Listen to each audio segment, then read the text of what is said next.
అదృష్టం ఎప్పుడు ఎవరి తలుపు తడుతుందో ఎవరూ చెప్పలేరు. కానీ ఆ అదృష్టం కోసం పట్టు వదలని విక్రమార్కుడిలా ప్రయత్నిస్తే మాత్రం ఏదో ఒక రోజు విజయం వరిస్తుందని నిరూపించాడు ఒక భారతీయ డ్రైవర్. దుబాయ్‌లో సామాన్యమైన డ్రైవర్‌గా పనిచేస్తున్న ఒక వ్యక్తిని రాత్రికి రాత్రే కోటీశ్వరుడిని చేసింది బిగ్ టికెట్ లాటరీ.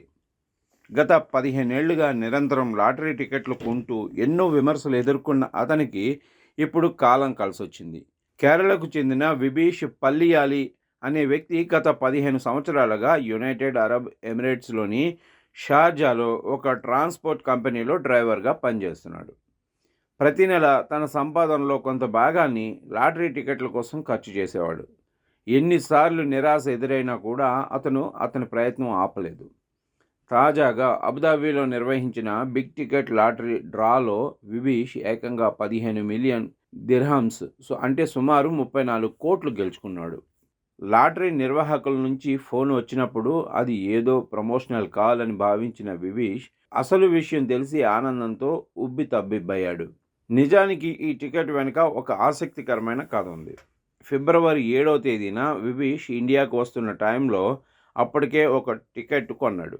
అయితే అతని కజిన్ మరో 2 స్నేహితులు కలిసి ఇంకో టికెట్ కొనమని ఒత్తిడి చేశారు. అప్పటికే బడ్జెట్ అయిపోయిందని విభీష్ వారించినా కూడా వారు వినిపించుకోలేదు.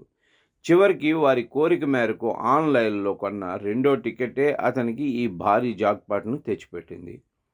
ఈ 34 కోట్ల రూపాయలను తన ముగ్గురు స్నేహితులతో పంచుకోవాల్సి ఉంటుంది. అంటే విభీష్ వాటాగా సుమారు 10 కోట్లకు దగ్గరగా ఉంటుందన్నమాట. ప్రతి నెల టికెట్ల మీద అంత డబ్బు తగలేయటం అవసరమా అని విభీష్ భార్య ఎప్పుడూ కోప్పడేదట. కానీ విభీష్ మాత్రం తన నమ్మకాన్ని వదులుకోలేదు. ఇప్పుడు వచ్చిన ఆ భారీ సొమ్ముతో తన కష్టాలన్నీ తీరిపోయాయని అతను సంతోషం వ్యక్తం చేస్తున్నాడు. ప్రస్తుతం బెంగళూరులో చదువుకుంటున్న తన కుమార్తె వందన భవిష్యత్తు కోసం, ఆమె ఉన్నత చదువుల కోసం ఈ డబ్బును ఉపయోగిస్తానని చెప్పాడు.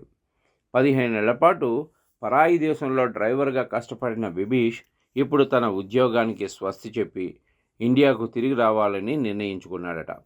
తన సొంత ఊరిలో సెటిల్ అయ్యి కుటుంబంతో ప్రశాంతంగా గడపాలని ప్లాన్ చేసుకుంటున్నాడు. పట్టుదల ఉంటే అదృష్టం కూడా ఏదో ఒకరోజు దాసోహం అవుతుందని విభీష్ కథ మరోసారి నిరూపించినట్టయింది. ఇలాంటి లాటరీ టికెట్లు కొనడం ఎప్పటికైనా కూడా ప్రమాదమే అని చెప్తున్నారు విశ్లేషకులు.